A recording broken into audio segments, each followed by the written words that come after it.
안녕하세요. 작가북 채널입니다. 오늘의 책은 마음만 먹으면 입니다. 정진용 단편소설 자음과 모음 출판사. 책 속으로 공감 문장 3문장 나눕니다. 1. 선생님은 좋은 사람이에요. 더는 관여하지 말라는 얘기였다. 나는 그렇게 했다. 고니가 원하는 대로 했다. 원한다고 생각하는 대로 했다. 그 애를 설득하기를 단념했다. 고니 중에서 2. 병동 사람들은 그 여자를 피자 언니라고 불렀다. 자기는 환자가 아니라고 믿는, 자기만 환자가 아니라고 믿는 모두 환자들을 비롯해 의사와 간호사, 보호사, 방문객까지.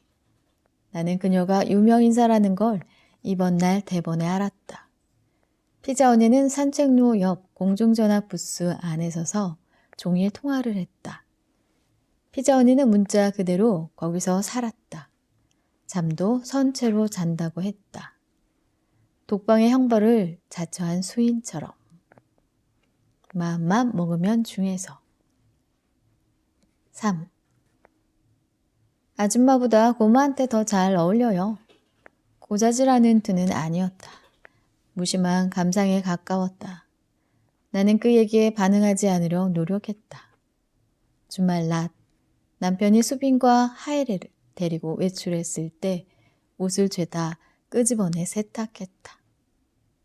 새끼돼지 중에서. 감상 및 적용. 작가의 의도와 스토리의 개연성을 이해하기 위해서는 끝까지 책을 봐야 한다. 소외된 사람들의 시선은 우리와 다를 수 있다. 고아의 삶의 모습을 관찰하면서 겪는 권력의 가장 상층부에 속한 판사인 여성. 그의 눈은 상당히 객관적인 것 같으나 결국은 고아와 결이 다른 인생에서 파고드는 연민.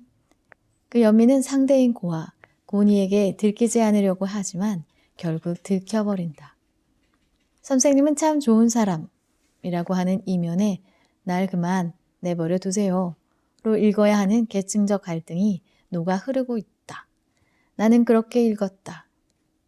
두 번째 단편 마음만 먹으면에서 거식증 환자가 정신병동에 있으면서 겪는 갈등과 아픔을 비정상인데 정상인 것처럼 사는 병원 직원들과 관계자, 실은 그의 부모에게까지 통으로 비판하고 있는 글이다. 우리는 모두 병자일 게다.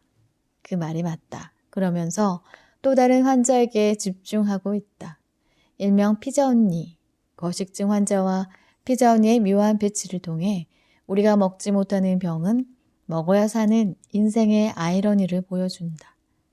정말 마음만 먹으면 먹을 수 있는데 안 먹는 건지, 안 먹는 건지, 안 먹는 병을 자처한 건지, 모호하다.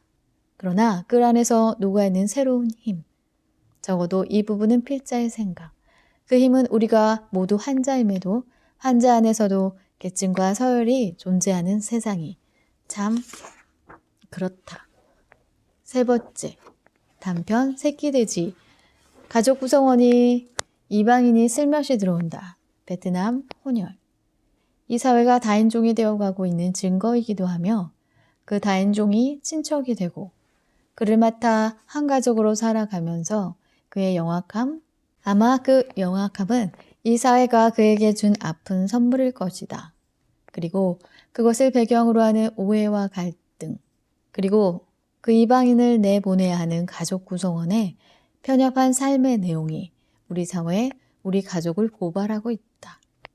작가의 파격적인 입체성은 글을 읽는 사람에게 조금의 인내를 필요하게 유도한다.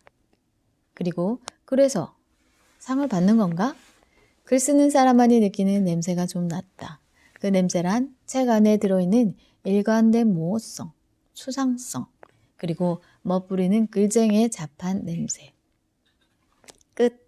마음만 먹으면 입니다. 정진용 단편소설 자음과 모음 출판사. 책 속으로 공감 문장 3문장 나눕니다. 1. 선생님은 좋은 사람이에요. 더는 관여하지 말라는 얘기였다. 나는 그렇게 했다. 고니가 원하는 대로 했다. 원한다고 생각하는 대로 했다.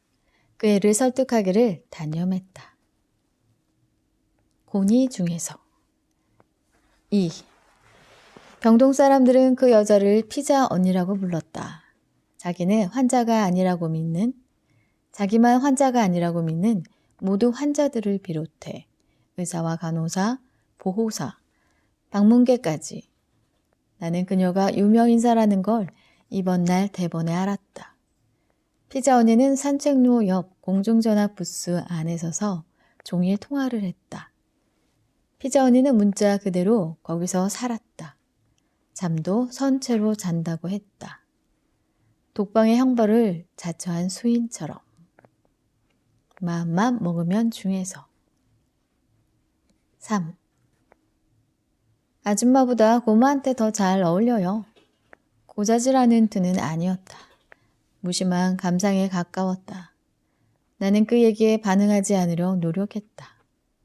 주말 낮 남편이 수빈과 하이레를 데리고 외출했을 때 옷을 죄다 끄집어내 세탁했다. 새끼돼지 중에서. 감상 및 적용. 작가의 의도와 스토리의 개연성을 이해하기 위해서는 끝까지 책을 봐야 한다. 스웨덴 사람들의 시선은 우리와 다를 수 있다. 고아의 삶의 모습을 관찰하면서 겪는 권력의 가장 상층부에 속한 판사인 여성. 그의 눈은 상당히 객관적인 것 같으나 결국은 고아와 결이 다른 인생에서 파고드는 연민. 그 연민은 상대인 고아, 고니에게 들키지 않으려고 하지만 결국 들켜버린다. 선생님은 참 좋은 사람이라고 하는 이면에 날 그만 내버려 두세요 로 읽어야 하는 계층적 갈등이 녹아 흐르고 있다. 나는 그렇게 읽었다. 두 번째 단편 마음만 먹으면에서 거식증 환자가 정신병동에 있으면서 겪는 갈등과 아픔을 비정상인데 정상인 것처럼 사는 병원 직원들과 관계자, 실은 그의 부모에게까지 통으로 비판하고 있는 글이다. 우리는 모두 병자일 게다. 그 말이 맞다. 그러면서 또 다른 환자에게 집중하고 있다. 일명 피자 언니, 거식증 환자와 피자 언니의 묘한 배치를 통해 우리가 먹지 못하는 병은 먹어야 사는 인생의 아이러니를 보여준다. 정말 마음만 먹으면 먹을 수 있는데 안 먹는 건지, 안 먹는 병을 자처한 건지, 모호하다. 그러나 그 안에서 녹아있는 새로운 힘, 적어도 이 부분은 필자의 생각.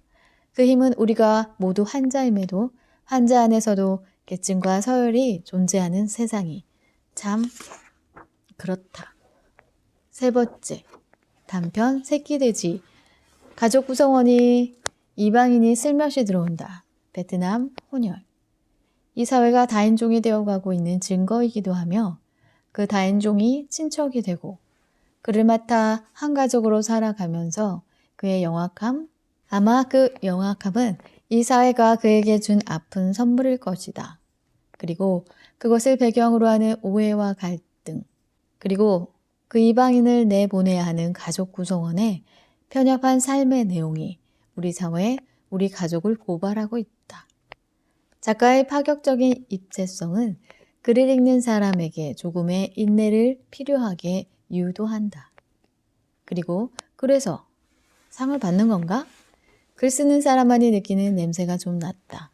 그 냄새란 책 안에 들어있는 일관된 모호성, 수상성, 그리고 멋부리는 글쟁이의 잡한 냄새. 끝. 마음만 먹으면 입니다. 정진영 단편소설. 자음과 모음 출판사. 책 속으로 공감 문장, 세 문장 나눕니다. 1. 선생님은 좋은 사람이에요. 더는 관여하지 말라는 얘기였다. 나는 그렇게 했다. 고니가 원하는 대로 했다. 원한다고 생각하는 대로 했다. 그 애를 설득하기를 단념했다. 고니 중에서 2. 병동 사람들은 그 여자를 피자 언니라고 불렀다. 자기만 환자가 아니라고 믿는 모두 환자들을 비롯해 의사와 간호사, 보호사, 방문객까지. 나는 그녀가 유명인사라는 걸 이번 날 대번에 알았다. 피자 언니는 산책로 옆 공중전화 부스 안에 서서 종일 통화를 했다. 피자 언니는 문자 그대로 거기서 살았다. 잠도 선체로 잔다고 했다. 독방의 형벌을 자처한 수인처럼. 마음만 먹으면 중에서. 3. 아줌마보다 고모한테 더 잘 어울려요. 고자질하는 투는 아니었다. 무심한 감상에 가까웠다. 나는 그 얘기에 반응하지 않으려 노력했다. 주말 낮 남편이 수빈과 하이레를 데리고 외출했을 때 옷을 죄다 끄집어내 세탁했다. 새끼돼지 중에서. 감상 및 적용. 작가의 의도와 스토리의 개연성을 이해하기 위해서는 끝까지 책을 봐야 한다. 스웨덴 사람들의 시선은 우리와 다를 수 있다. 고아의 삶의 모습을 관찰하면서 겪는 권력의 가장 상층부에 속한 판사인 여성. 그의 눈은 상당히 객관적인 것 같으나 결국은 고아와 결이 다른 인생에서 파고드는 연민. 그 연민은 상대인 고아, 고니에게 들키지 않으려고 하지만 결국 들켜버린다. 선생님은 참 좋은 사람이라고 하는 이면에 날 그만 내버려 두세요 로 읽어야 하는 계층적 갈등이 녹아 흐르고 있다. 나는 그렇게 읽었다. 두 번째 단편 마음만 먹으면에서 거식증 환자가 정신병동에 있으면서 겪는 갈등과 아픔을 비정상인데 정상인 것처럼 사는 병원 직원들과 관계자, 실은 그의 부모에게까지 통으로 비판하고 있는 글이다. 우리는 모두 병자일 게다. 그 말이 맞다. 그러면서 또 다른 환자에게 집중하고 있다. 일명 피자 언니, 거식증 환자와 피자 언니의 묘한 배치를 통해 우리가 먹지 못하는 병은 먹어야 사는 인생의 아이러니를 보여준다. 정말 마음만 먹으면 먹을 수 있는데 안 먹는 건지, 안 먹는 병을 자처한 건지, 모호하다. 그러나 그 안에서 녹아있는 새로운 힘, 적어도 이 부분은 필자의 생각. 그 힘은 우리가 모두 환자임에도 환자 안에서도 계층과 서열이 존재하는 세상이 참 그렇다. 세 번째, 단편 새끼돼지. 가족 구성원이 이방인이 슬며시 들어온다. 베트남 혼혈. 이 사회가 다인종이 되어가고 있는 증거이기도 하며 그 다인종이 친척이 되고 그를 맡아 한 가족으로 살아가면서 그의 영악함, 아마 그 영악함은 이 사회가 그에게 준 아픈 선물일 것이다. 그리고 그것을 배경으로 하는 오해와 갈등, 그리고 그 이방인을 내보내야 하는 가족 구성원의 편협한 삶의 내용이 우리 사회, 우리 가족을 고발하고 있다. 작가의 파격적인 입체성은 글을 읽는 사람에게 조금의 인내를 필요하게 유도한다. 그리고 그래서 상을 받는 건가? 글 쓰는 사람만이 느끼는 냄새가 좀 났다. 그 냄새란 책 안에 들어있는 일관된 모호성, 수상성, 그리고 멋부리는 글쟁이의 잡한 냄새. 끝.